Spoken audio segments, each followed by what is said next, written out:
Meus irmãos, há uns 2 meses, a melhor, há um mês mais ou menos, 2 meses mesmo, estudamos o Apocalipse nos grupos familiares e a gente sempre debate, sempre a gente encontra muita coisa boa, a gente vai pesquisar também, encontra outras coisas melhores ainda. Então, eu achei por bem trazer essa mensagem da parte de Deus. Diz assim, Apocalipse 2, versículo de número 1.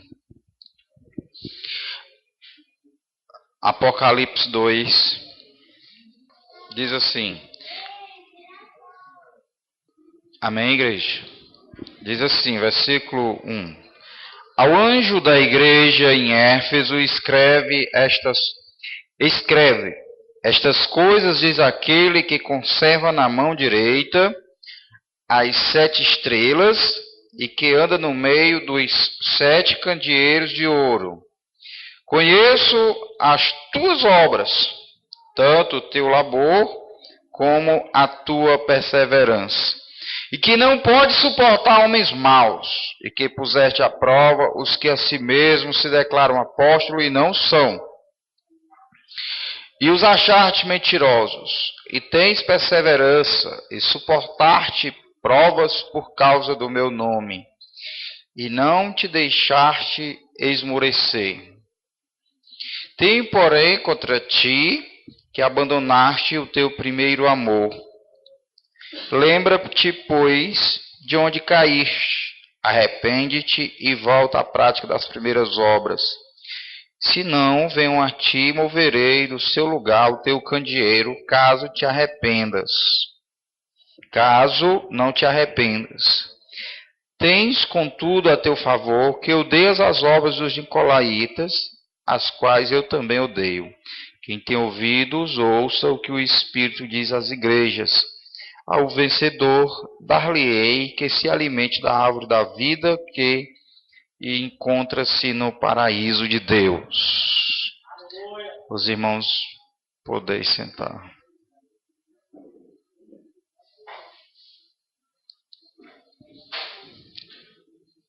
Os irmãos podem deixar as Bíblias abertas, né?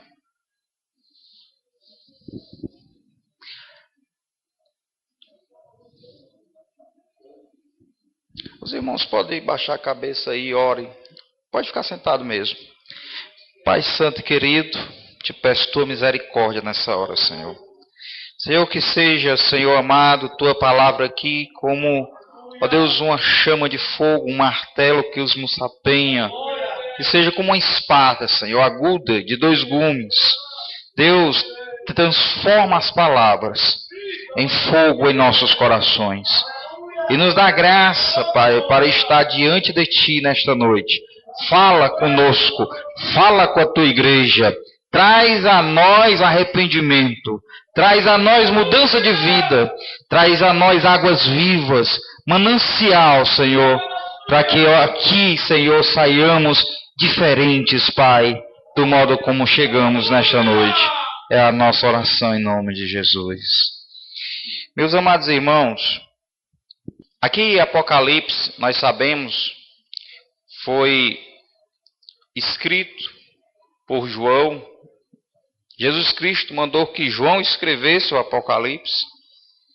No versículo 11 ele fala isso. O que tu está vendo, tu escreve. E aí João vai escrever, mas antes de João escrever, ele vê muitas coisas. Ele vê Jesus glorificado, um Jesus diferente do Cordeiro que ele tinha visto, imolado, do próprio Jesus que havia ressuscitado. Mas lá na glória, nos céus, estava ele glorificado. E ele, Jesus dizia, eu sou o alfa e o ômega, o princípio e o fim, o Todo-Poderoso. Então, depois dele ter toda esta visão, ele diz assim no versículo 19 do capítulo 1. Escreve, pois, estas coisas. Que coisas? Justamente aqui Jesus falou para ele naquele instante, e a visão que ele teve da parte de Cristo Jesus. Escreve o que tu viste, ou seja, a partir do Apocalipse, que foi se iniciado toda a visão do próprio Cristo glorificado, assentado no seu trono, e diz: tu escreve estas coisas, tu escreve as coisas que são, tu escreve as que vistes, as que são e as que depois desta hão de ser. Então, quando ele fala das coisas que são, ele fala das coisas concernentes à igreja e vai até o capítulo 4. E das coisas que hão de acontecer, já é para as coisas depois da era da igreja. Então aqui Jesus traz praticamente um prefácio de toda a Bíblia nesse versículo 19.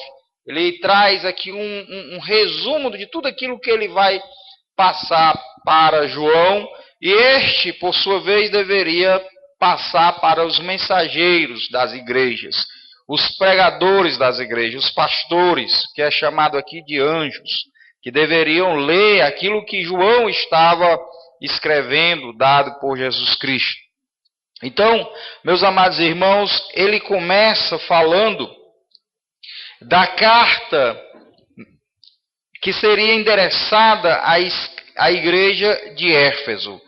É interessante porque essa igreja de Éfeso tinha passado já muitos pregadores bons, não é? Por isso que ele diz assim no versículo de número 1: ao anjo da igreja de Éfeso escreve estas coisas, diz aquele que conserva na mão direita as 7 estrelas. Quer dizer, as 7 estrelas, ele diz que são os pastores, os mensageiros, os anjos. E isso está aqui escrito no versículo 20. Quanto ao mistério das 7 estrelas que viste na minha mão direita e os 7 candeeiros de ouro, as 7 estrelas são os anjos das 7 igrejas. Então, em cada igreja haveria um pregador da palavra de Deus. É interessante, irmãos, porque nesta igreja que ele vai se referir, a igreja de Éfeso, tinha passado homens de Deus, né? Apolo tinha iniciado a obra, Paulo tinha dado continuidade, depois Timóteo e, por fim, João. Então, era uma igreja que deveria ter muita base bíblica, ser uma igreja muito ortodoxa, muito firme, muito baseada na palavra de Deus. Então, era uma igreja que tinha sido preparada pelas verdades de Deus dentro da palavra do Senhor. Mas, quando ele fala dessas 7 igrejas, que são os 7 candeeiros de ouro, essas 7 igrejas, meus amados irmãos, elas deveriam estar em toda a era da igreja. Por isso que ele diz as coisas que são. Então, se você pegar qualquer igreja hoje e dizer essa igreja aqui se adequa a qual igreja? Em que Jesus Cristo escreveu as 7 igrejas. Então, todas as igrejas que existem hoje estão dentro dessas 7 igrejas que Jesus Cristo escreveu. Por quê, irmãos? Porque, além do sentido histórico que estas igrejas, que essas cartas às igrejas têm, ela também tem um sentido espiritual, porque senão não estaria na Bíblia. Se fosse apenas para aquelas igrejas que Jesus tivesse escrito, então não estaria na Bíblia para todos nós ler. Por isso que ele diz: quem tem ouvidos, ouça o que o Espírito diz às 7 igrejas. Então, quem tem ouvido, nós temos, ouve o que ele diz às 7 igrejas. Então, aquelas 7 igrejas nunca houve e nunca haverá um momento em que a igreja esteja na terra em que elas não se adequem a qualquer tipo de igreja. Melhor dizendo, não haverá nenhum tempo em que não haja essas 7 igrejas. Sendo que em cada tempo, como diz o reverendo Glauco, sendo que em cada tempo haverá sempre uma igreja que prevalece. Um tempo prevaleceu a igreja de Éfeso, no outro de Esmirna, no outro de Pérgamo, no outro de Tiatira, e assim por diante. E essa igreja, irmãos, a igreja de Éfeso, foi a igreja que prevaleceu na época em que os últimos apóstolos morreram. Foi logo em seguida aos apóstolos. Esta igreja era a igreja mais visível naquele tempo. Porque era uma igreja que estava totalmente baseada na palavra era uma igreja séria, era uma igreja ortodoxa, mas já estava começando um processo de frieza espiritual. Já estava começando o processo da perda do amor. É interessante, irmãos, porque depois do período dessa igreja, da igreja de Éfeso, veio o período da igreja de Esmirna. E o período da igreja de Esmirna era um período de perseguição. A igreja estava esfriando. Aí Jesus manda uma grande perseguição para que esta igreja começasse a despertar. E a igreja de Esmirna se desperta à medida da perseguição que a igreja de Éfeso sofre por conta da falta do primeiro amor. É interessante, irmãos, tudo isso para que a gente entenda a carta.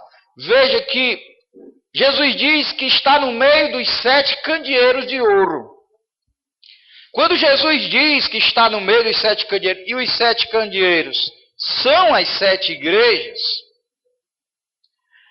é interessante porque nós temos um Jesus presente no meio do seu povo, que não está, meus amados irmãos, nos céus, sentado na sua glória, e a sua igreja sendo levada por ventos e levado por qualquer coisa, pela a história de si mesmo, ou seja, pelo bel prazer dela mesma, como se não tivesse ninguém olhando, ninguém vigiando, ninguém percebendo, ninguém trabalhando nela. Não. Jesus anda pelo meio dos 7 candeeiros. Ele está no meio das igrejas. A Bíblia diz, meus irmãos, que os seus olhos são como chamas de fogo. Por que a Bíblia diz que os olhos de Cristo são como chamas de fogo? Porque ele prescruta o nosso coração, ele prescruta a nossa mente, ele conhece, irmãos, cada pensamento nosso, cada atitude que tomamos.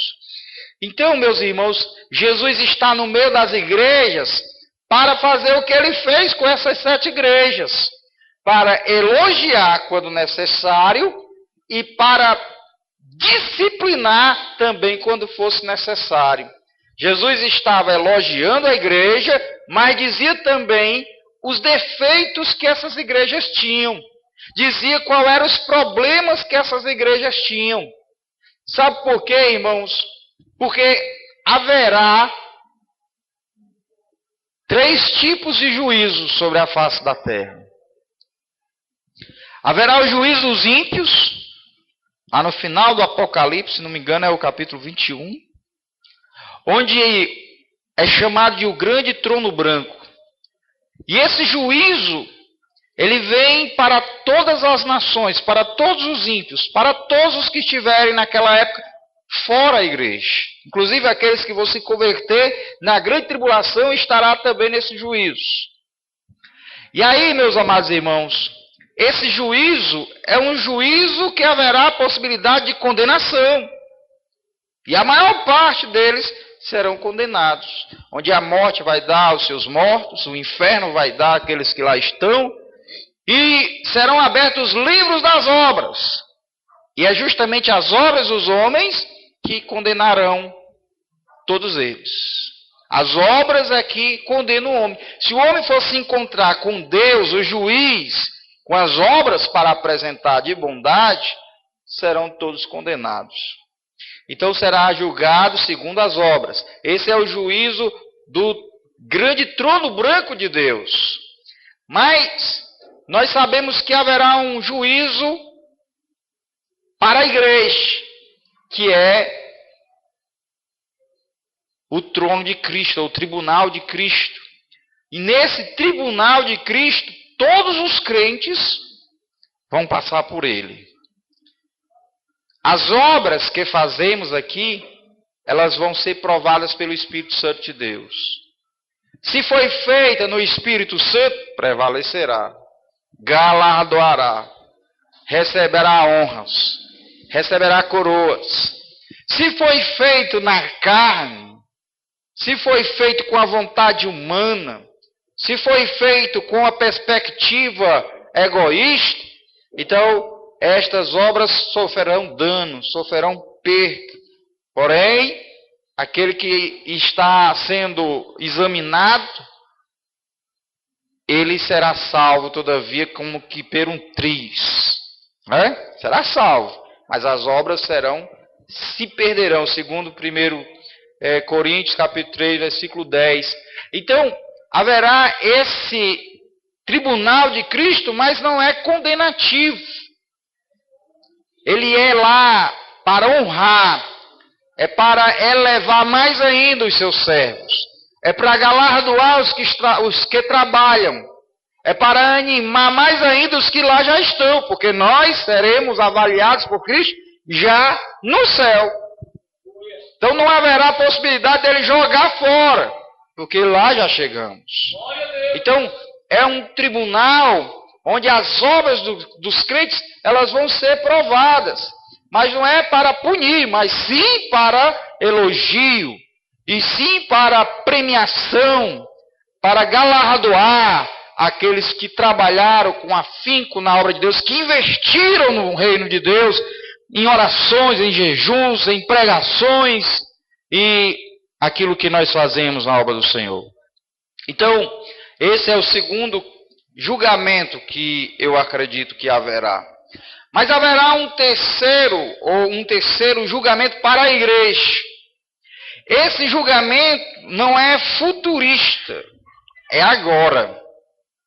Esse julgamento a igreja está passando hoje. Vamos ver aqui o que diz o apóstolo Pedro, irmãos.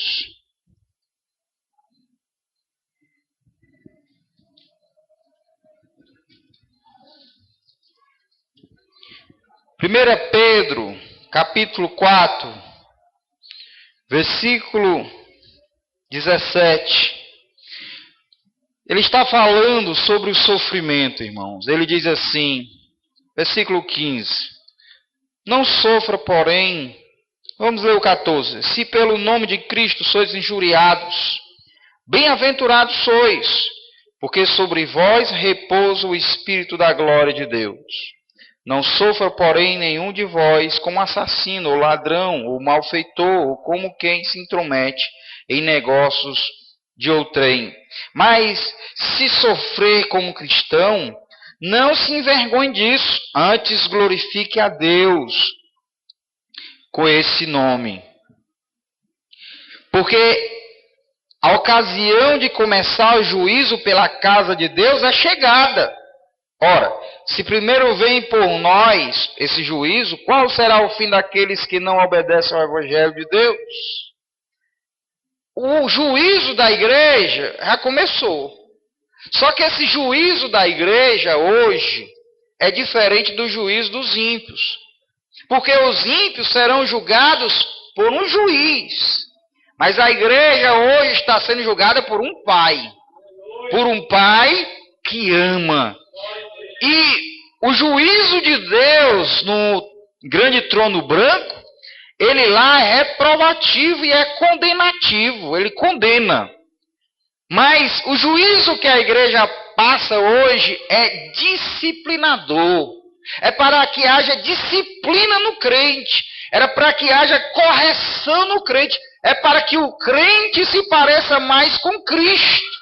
Então, essa condenação, esse juízo que veio sobre a igreja, não é para jogar fora, mas é para o aperfeiçoamento. É para elevar o crente a se parecer mais com a santidade do Senhor. Então, meus amados irmãos, nós, quando estamos sofrendo, padecendo, sendo humilhados, quando nós estamos neste mundo desta forma, meus amados irmãos, é porque tem um Pai, segundo Hebreus 4, que está Ele direcionando o seu povo, direcionando a sua igreja, para que haja disciplina. Acho que é Hebreus 12, né? Então, em Hebreus 12 fala, irmãos, que Ele disciplina aqueles que toma por filho. Então, se nós passamos por disciplina, é porque somos filhos e não bastardos. Então, o crente, irmãos, ele não pode murmurar dos problemas, das dificuldades, dos sofrimentos, porque é Deus que está nos aperfeiçoando. É Deus que está nos julgando. O apóstolo Paulo, ele diz assim: se nós não examinamos a nós mesmos, se nós não julgamos a nós mesmos, Deus nos julga, para que nós não sejamos julgados juntamente com o mundo. Ou seja, nós somos julgados hoje como igreja para passar pela a prova da fé, para nós não sermos julgados com os ímpios. Porque quando há um caminho torto, um caminho errado, quando há práticas que não agradam a Deus, quando há em nós caminhos maus, Deus ele nos repreende, Deus ele nos disciplina, porque é um Pai amoroso. Então o crente, ele não pode murmurar quando estiver passando por problemas, por dificuldades, por provas. É óbvio, irmãos, que tem problemas que o crente passa em que não tem nada a ver com o cristianismo. Então, ninguém diz que a pessoa se alegra porque, por exemplo, quebrou um pé. Mas quando a tribulação for por conta da perseguição do nome de Jesus, for porque nós somos crentes, aí sim deve haver alegria no nosso coração. Deve haver alegria em nosso coração. Meus amados irmãos, tem 3 tipos de crente. Tem o crente, irmãos, que quando ele é provado, ele dá a glória a Deus. Ele passa pela prova pelo nome de Jesus e se alegra e dá glória a Deus. Tem o crente que passa pela prova, ele é paciente, como aqui essa igreja, mas não dá glória a Deus. Aí a falta do primeiro amor. E tem o crente que passa pela prova e murmura. Aí esse aí está lá no buraco. Precisa pedir a graça de Deus para se levantar. Então, diante de tudo isso, o Senhor Jesus manda que Paulo, ou melhor, João, escreva. E ele diz ao anjo da igreja em Éfeso: escreve, João, estas coisas.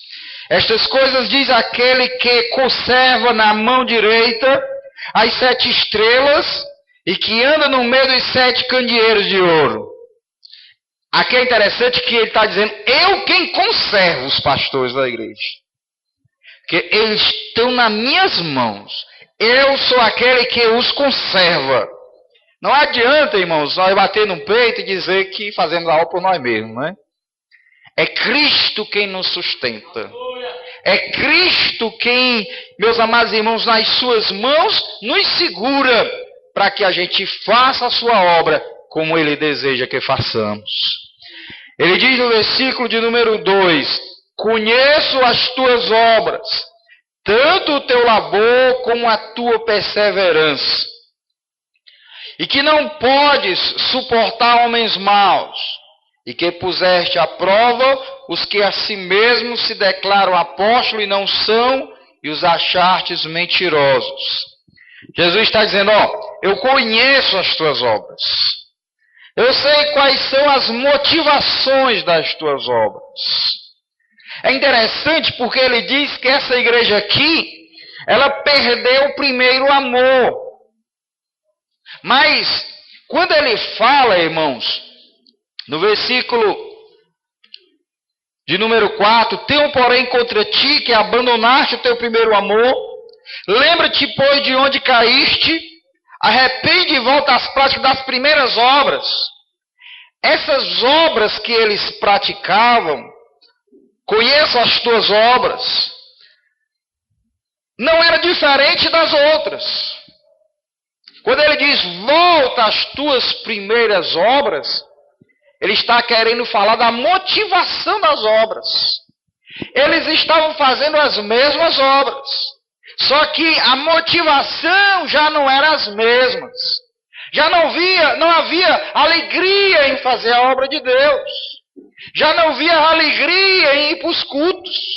Já não havia alegria em se ater, irmãos, se debruçar na palavra de Deus e se alimentar, meus irmãos, do manancial do céu. Já não havia alegria na comunidade dos crentes. Eles estavam lá, eles faziam tudo o que eles faziam antes. Eles evangelizavam, eles oravam, eles liam a Bíblia, faziam tudo o que faziam antes. Só que não havia mais, irmãos, um fogo em seus corações. Não havia mais aquela motivação santa, aquela alegria em fazer aquilo que eles faziam. Eles estavam fazendo, mas faziam desanimados. Faziam como que cansados de se fazer constantemente. Faziam já, não sentiam mais alegria em fazer. Então, Jesus está dizendo, olha, eu conheço as tuas obras, meu filho. Eu sei que vocês fizeram no princípio, está diferente de hoje. Porque os meus olhos são como chamas de fogo. Eu conheço a motivação. Eu sei que hoje vocês estão diferentes de antes. Eles eram zelosos da palavra de Deus. Eram zelosos da doutrina. Aqui está dizendo, eles não suportavam os maus. Havia, meus irmãos, disciplina para quem estava em pecado. Eles não suportavam a maldade. É interessante porque hoje nós temos igreja que não prega a doutrina, é liberal, é a igreja, todo mundo vai como quer, lá ele lê a Bíblia, expõe alguma coisa, mais louvor, mais dança, mais entretenimento, e todo mundo vai embora, e ali não se cogita, não se fala quem está em pecado, quem não está, quem precisa de ser repreendido, quem não, quem precisa ser disciplinado, quem não. Meus irmãos, é como se fosse um clube social, um clube evangélico, onde o mais importante é ir lá e contribuir e participar das reuniões. Há uma outra que está fria, que está desanimada, prega a palavra, prega a doutrina, mas não disciplina mais. Não há disciplina para aqueles que estão no caminho torto, desanimado, que estão indo após o pecado, que não estão mais agradando-se com Deus e com seus caminhos. Aí, prega-se a palavra, diz como é que tem que ser, mas não há disciplina para quem está indo no caminho contrário. Até porque, se ele disciplinar a irmã que está bem ali, não disciplina. Aí quando ele disciplina, aí o outro, por que o pastor lá não disciplina? Por que lá anda-se dessa forma e ninguém diz nada? Por que assim? Aí começa, irmãos. Aí aquele pastor que prega a palavra fica sem autoridade de disciplinar. Porque as co-irmãs também estão indo após o pecado. As pessoas estão pecando e ninguém está dizendo nada. Mas existe a igreja que prega a palavra, que prega a verdade, que não se exime de pregar aquilo que Jesus mandou e que também disciplina na hora que o crente está errado. Disciplina quando o crente está em pecado. Confronta o crente quando ele não quer andar em conformidade com a palavra de Deus.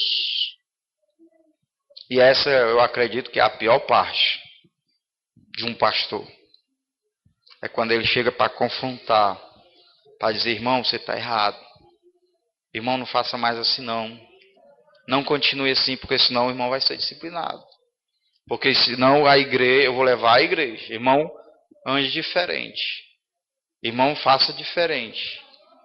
Então, é a pior parte. Mas essa igreja, ela fazia isso. Está dizendo aqui, ela não suporta os maus. Ou seja, ela disciplina aquele que está indo pelo caminho mau. Então, irmãos, aqui o Senhor Jesus está dizendo a respeito dessa igreja, conheço as tuas obras, ou seja, eu sei que isto acontece dentro dessa igreja, que vocês disciplinam. E ele diz no versículo ainda, conheço o teu labor, Conheço a tua perseverança e que não pode suportar os maus, e que puseste à prova os que a si mesmos se declaram apóstolos e não são, e os achastes mentirosos. E tens perseverança e suportaste provas por causa do meu nome, e não te deixastes esmorecer.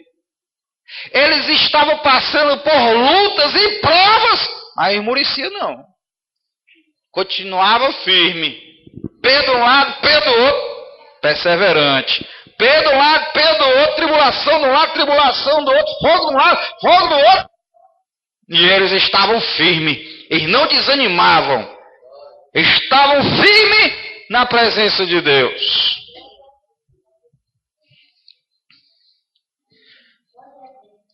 Tenho, porém, contra ti que abandonaste teu primeiro amor. Pronto. É justamente o que a gente estava dizendo. Eles estavam suportando as provas, mas não dava mais glória a Deus.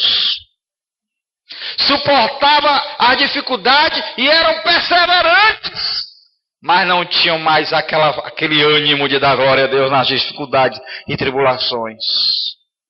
Faltou o amor, a chama. Eles tinham a perseverança, eles tinham, meus amados irmãos, e não suportavam os maus. Aqui diz que estes homens, louvado seja Deus, eles tinham passado por provas, eles aguentavam as provas, mas eles não conseguiam se alegrar com as dificuldades que passavam. Então Jesus está repreendendo isto neles. Vocês não estão se alegrando no meu serviço. Quando vocês se reúnem, vocês não dão glória a Deus. Vocês não estão alegres. Vocês não estão fervorosos. Vocês estão abatidos e tristes. Vocês são perseverantes. Vocês são pacientes. Vocês têm continuado. Mas precisa vocês se alegrarem. Precisa vocês darem glória a Deus. É preciso que haja fogo no coração de vocês. É preciso que haja uma motivação celestial dentro de vocês. Louvado seja Deus. E é Jesus quem está dizendo isso. Isso quer dizer o quê? Que Jesus, irmãos, Ele quer que você seja perseverante. Ele não quer que você murmure. Ele quer que você seja paciente. Você ser paciente no sofrimento, irmãos, é coisa ruim, viu? Você ir para um hospital com uma fila que você espera 1 hora, 2 horas, 3 horas, sem murmurar. Olhe, não é fácil. Mas ele está dizendo, olha, seja paciente nas provas. Vocês são pacientes nas provas. Mas vocês precisam de fogo. Em tudo que vocês estão fazendo, é preciso um ânimo santo. É preciso uma alegria celestial em vocês. É preciso que vocês façam como aqueles que iam para as arenas, que iam louvando e adorando a Deus para serem provados pelo fogo. Louvado seja Deus. Tenho, porém, contra ti que abandonaste o teu primeiro amor. Lembra-te, pois, de onde caíste. Arrepende-te e volta à prática das primeiras obras. Senão, venho a ti e moverei de seu lugar o teu candeeiro, caso não te arrependas. Ele diz, olha, lembra-te, pois, de onde caíste. É como se o pecado, irmãos, ele tivesse um princípio, né? Ele está dizendo, ó, lembra-te, por que que tu esfriou? Faz uma meditação aí. Quando é que tu começou a decair espiritualmente? Quando foi que você começou a esmorecer no teu ânimo? É como se ele mostrasse para nós que o arrependimento é algo que vem da consciência e não apenas das emoções. Às vezes, pregações maravilhosas onde nós choramos, lamentamos pelo pecado que ali foi dito, mas às vezes não é uma coisa consciente do que eu vou fazer, de como serão as minhas ações a partir daquele momento. Aonde é que eu vou mudar e como vai ser a partir daquele dia o meu comportamento. E agir segundo aquilo que conscientemente tomou a posição de fazer. Então ele diz, olha, lembra-te, faz uma meditação e conscientemente veja onde tu caiu, se arrependa e volta a praticar as primeiras obras. Ou seja, entra no eixo de novo. Veja o que é que tu anda fazendo. Olha lá no princípio o que tu vem continuando a fazendo, que está te desanimando, que está te esfriando, que está te levando para outro rumo que não é do meu agrado. Eu tenho visto. Eu conheço as tuas obras. Sei que está diferente. Olha aí onde é que tu errou. Veja aí qual é o erro, qual é o problema. Eu sei. Mas tu precisa saber se lembrar e se arrepender. E voltar ao princípio. Voltar ao teu primeiro amor. Irmãos, esse congresso aqui de família foi muito bom para mim, viu? Foi só um dia. Eu comecei a meditar. Porque, irmãos, você pregar coisas que você não está vivendo é o pior das piores coisas que pode existir. Né? Então eu fui meditar em tudo que estava acontecendo dentro da minha casa. Para me poder pregar. E eu vi que tinha um bocado de coisa errada.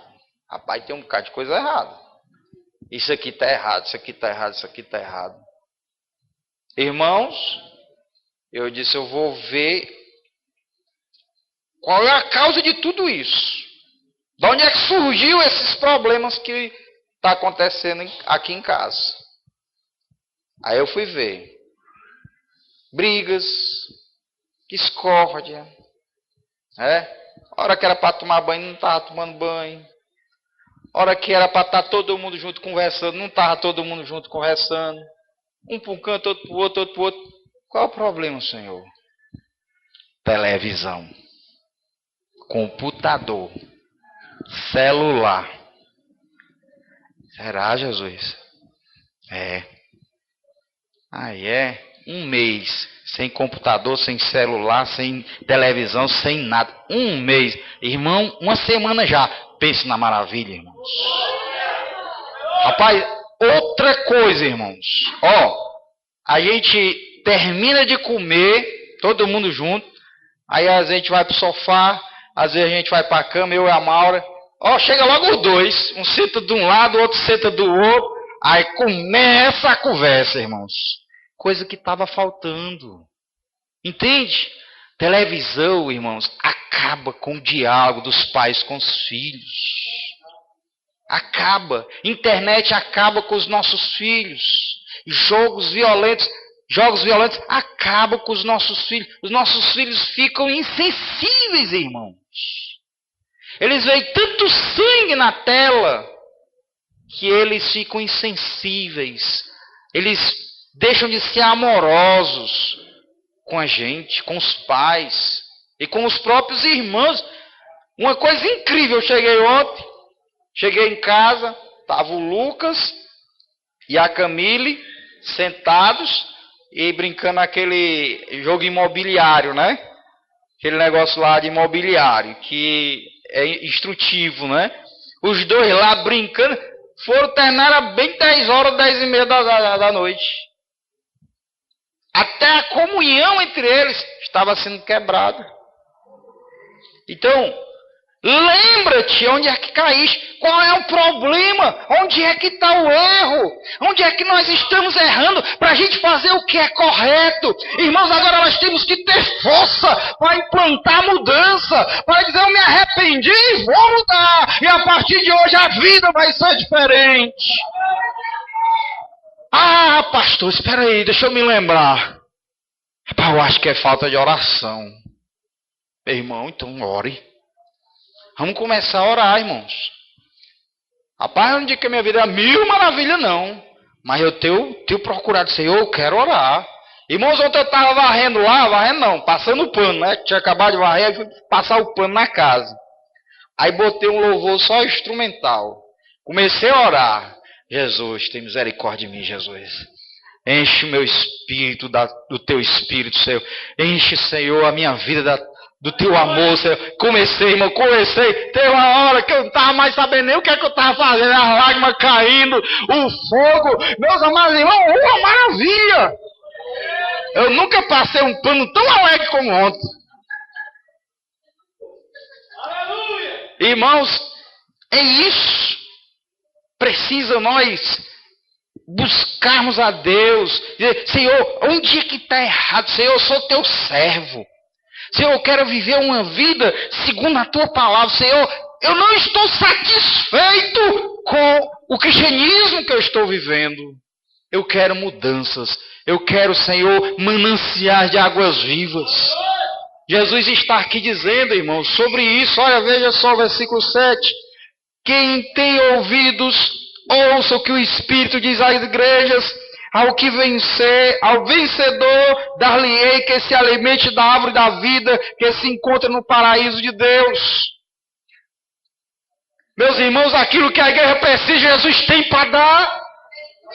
Ele está dizendo, vocês estão mortos, estão tristes, está faltando amor. Eu sou a árvore da vida. Comam de mim, se alimentem. E vocês vão sair da situação que vocês estão. Meus irmãos, quando nós tomamos uma decisão consciente do que é que está errado dentro de nossa casa, e nós então conscientemente tomamos uma decisão de mudança e pedir a graça de Deus para que aquilo seja feito, pode contar como certo, irmãos. A vida cristã, ela muda completamente. Sabe por quê? Porque Jesus disse, olha, eu vim para que vocês tenham vida e a tenham com abundância. Jesus não veio só para que você tenha vida. Jesus veio para que você tenha com abundância. Jesus não veio só para rasgar o santo lugar para você ficar com os sacerdotes servindo a Cristo.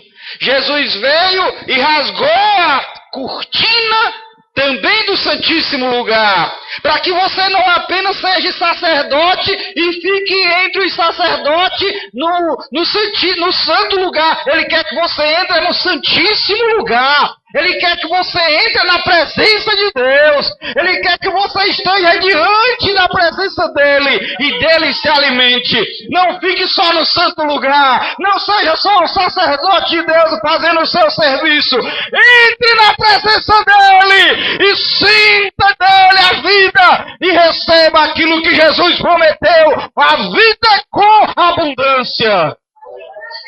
Não podemos ficar só com a vida.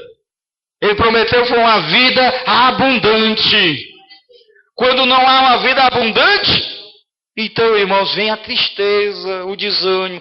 Os sacerdotes faziam a obra, faziam os serviços, mas, irmãos, como diz, meus amados irmãos, Malaquias, aquele povo fazia relaxadamente. Faziam, meus amados irmãos, como se tivesse com nojo daquilo, com raiva, triste, porque aquele serviço era repetitivo, aquele serviço era monótono. Meus irmãos, não vamos ficar como esses sacerdotes, não. Vamos entrar no Santíssimo Lugar, porque no Santíssimo Lugar é que há vida, é que há alegria. A alegria do Senhor é a nossa força. Glória a Deus! Lembra-te de onde caíste, arrepende-te e volta a praticar a prática das primeiras obras. E se não, venham a ti e moverei do seu lugar o teu candeeiro, caso não te arrependas. Pois Jesus diz, ó, eu vou a ti e movo o teu candeeiro, ele está dizendo, ó, tu vai deixar de ser minha igreja. Como é que vocês vão continuar sendo minha igreja se não há fervor em vocês? Se não há fogo? Sabe como é que vocês vão deixar de ser minha igreja? Porque um vai para um lado, o outro vai para o outro, vai morrendo gente, ninguém prega, ninguém evangeliza com o poder do céu, ninguém se converte. Chega no final o quê? A igreja desaparece. Quantas igrejas não desapareceu dessas aqui? Desaparece. Então Jesus está dizendo, olha, volta às práticas das primeiras obras. Volta às práticas do primeiro amor. Que as obras que você faz sejam movidas pelo amor. Seja cheio, meus irmãos, de gratidão pelo que Jesus fez por você. Não faça as coisas relaxadamente. Não faça a obra do Senhor como se fosse pesado. Não. Alegre-se na presença do Senhor. Alegre-se em fazer algo para o seu Senhor. João, irmãos, e Pedro se alegraram por ter levado uma pizza pelo nome de Jesus.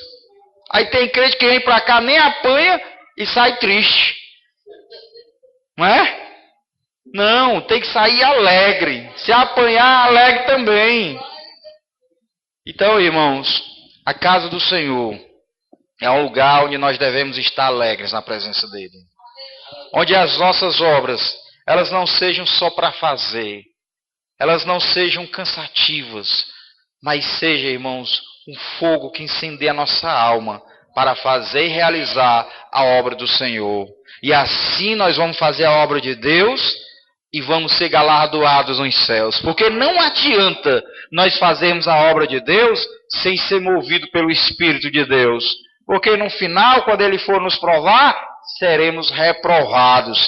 Porque vamos fazer as coisas para Deus relaxadamente, desanimado. Qual é o fruto que nós vamos trazer para o Senhor nosso Deus? Meus irmãos, quando se traz um descrente para a igreja, que ele olha o estado da igreja, ele diz, né? Muito melhor é nos forró que tem muita alegria, né?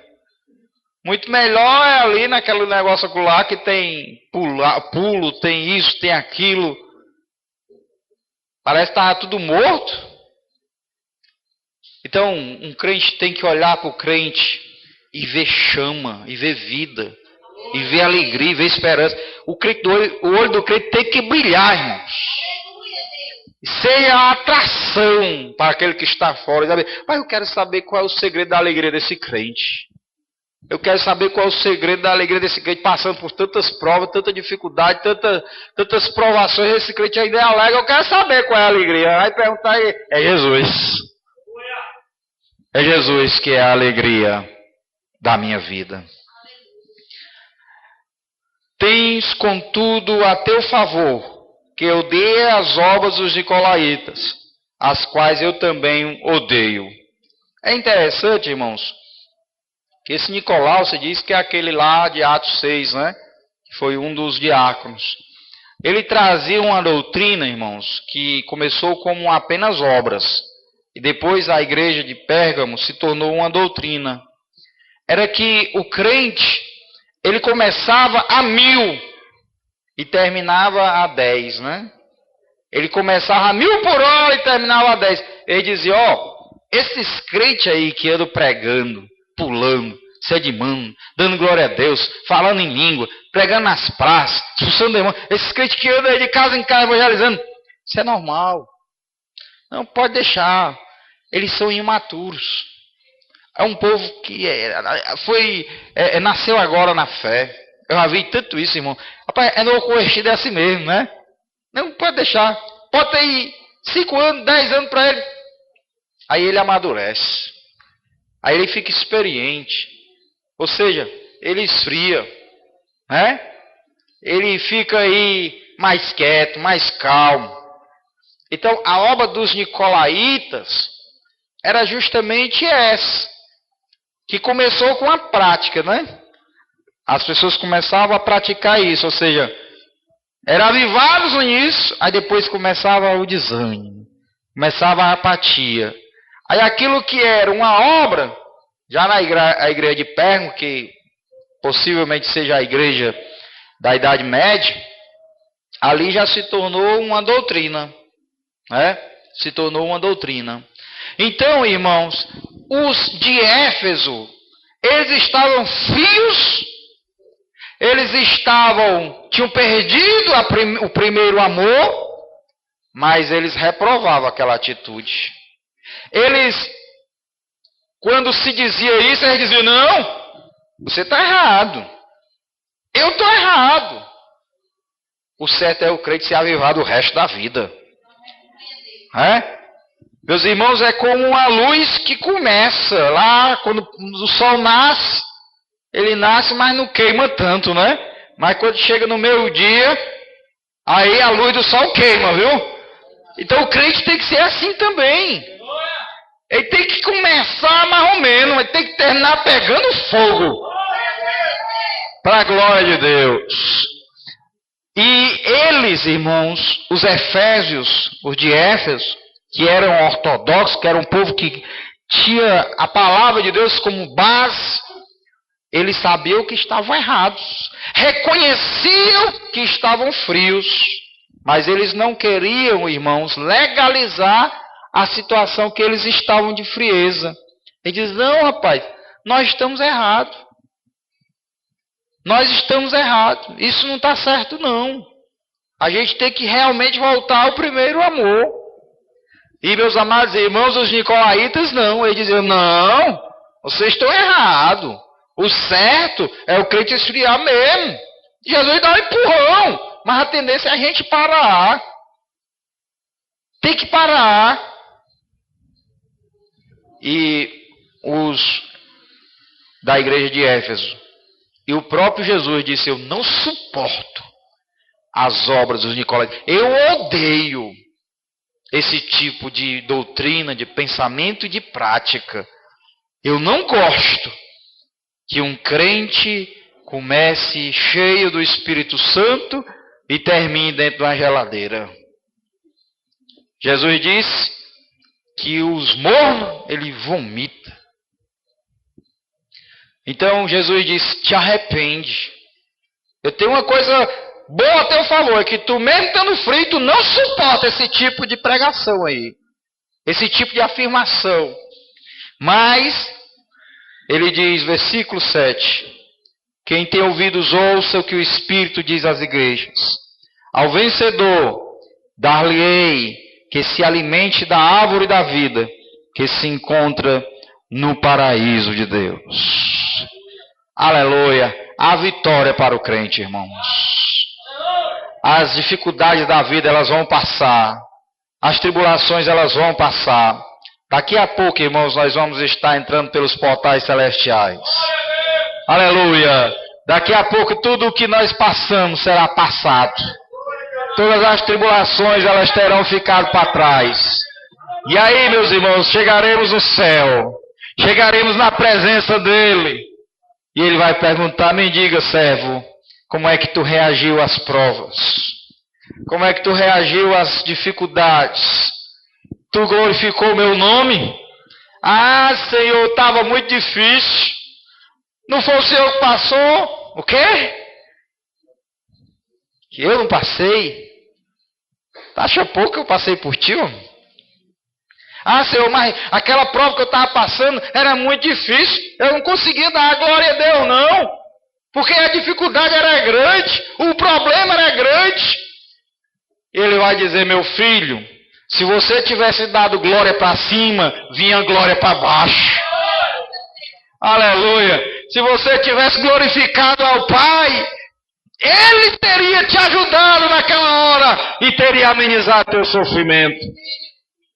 Meu irmão, pode experimentar. Se você passar por um sofrimento sem murmurar, em vez de murmurar, cantar, você vai ver que aquele sofrimento ele é amenizado. Aquela dificuldade ela é minimizada. Mas se você, em vez de agradecer a Deus, louvar a Deus, glorificar a Deus, começar a murmurar, lembrar do sofrimento, lembrar do problema, colocar o problema do tamanho de Golias, aí o problema fica realmente difícil de ter uma solução. Mas, em vez disso, lembre-se, Jesus, Ele é todo suficiente. Jesus, Ele é todo poderoso. Jesus, Ele é tudo o que nós precisamos. Ele aqui mostra o que ela não tinha e bota Ele como aquele que tem. Jesus coloca aquela igreja com o que ela tinha e diz: foi eu que te dei. Eu é quem sustento. Eu é que tenho nas minhas mãos. Os pastores foi eu que te dei. O que tu tem de bom aí, é eu que te dou. E o que está te faltando, eu tenho para te dar. Jesus tem para nos dar, irmãos. Meus amados irmãos, se satisfaça com Jesus. Jesus disse para Paulo: Paulo, a minha graça te basta. Aleluia! A minha graça, Paulo, ela te basta. Jó disse: ainda que ele me mate, nele eu esperarei. Porque eu sei que por fim ele se levantará sobre toda a terra e me dará a vitória. Aleluia! Meus amados irmãos, ainda que falte gado no curral, ainda que o produto da oliveira minta, devemos esperar no Deus nosso Salvador. Ele é a nossa rocha. Olhe para todos os lados, de onde me virá o meu socorro? O meu socorro vem do Senhor, que criou os céus e terra. Vamos ficar em pé em nome de Jesus.